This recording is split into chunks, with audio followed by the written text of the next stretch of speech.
আসসালামু আলাইকুম। আজকে দেখাচ্ছি ইলিশ মাছ দিয়ে মূলা বেগুন রান্না করা। আমরা প্রথমে আধা চামচের মতো হলুদ, আধা চামচের মতো মরিচের গুঁড়া এবং আধা চামচ লবণ দিয়ে ইলিশ মাছটা খুব ভালো করে মাখিয়ে নিয়ে প্রথমে এক পাশ ভেজে সামান্য অল্প উল্টিয়ে অপর পাশ ভেজে নেব, তারপর রেখে দেবো।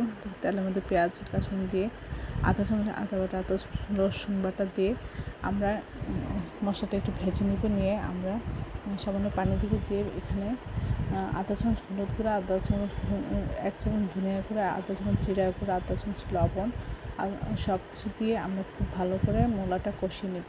অনেকক্ষণ ধরে মূলা কষানোর পর আমরা এর মধ্যে বেগুনটা দিয়েও কষিয়ে নেব।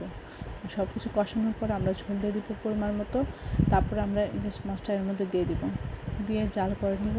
জাল করে সব কিছু যখন মাখা হবে, সব কিছু ঠিক থাকবে, তখন আমরা নামিয়ে পরিবেশন করব। অসম্ভব মজা হয়েছিল। আশা করি আপনারা এই রেসিপিটা একবার হলেও ট্রাই করবেন।